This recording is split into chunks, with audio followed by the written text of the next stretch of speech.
All right, today is your first official Flipgrid assignment. If you did not do the first assignment, please do that as well. That should take about 15 seconds. But for today's assignment, it's going to take you a little bit longer, and we're going to be working on an opinion or debate. Okay, so you're going to click on the Flipgrid. You will enter our class code, our flip code CL4D. Enter.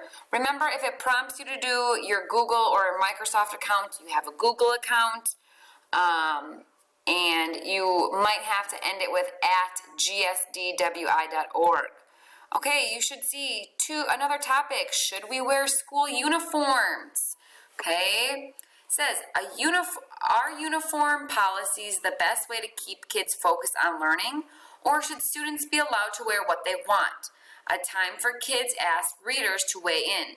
Here, two of them share their opinion about whether or not students should require to wear school uniforms.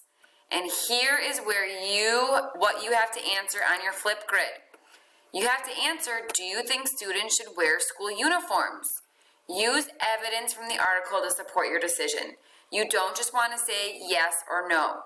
You have to say why, and it should be from your article or other people's information. So you'll click on this link.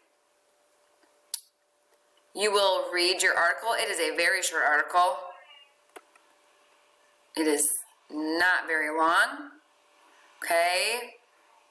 It's just here. You're going to read it. You're going to go back to the Flipgrid. You can already read one of my responses. It's got further directions, so please watch. Then you can create your Flipgrid. Please only create one video. If you do not like it, on the lower left is a redo button. Redo it. If you add anything silly or inappropriate, you will be kicked off and you will not be able to do Flipgrid. Okay? But I am excited to hear your opinion as to whether or not you would like us to wear school uniforms. That might include teachers. Okay, we are not going to comment. Keep it appropriate and make sure you use evidence from the article to support your decision. I can't wait to hear what you have to say.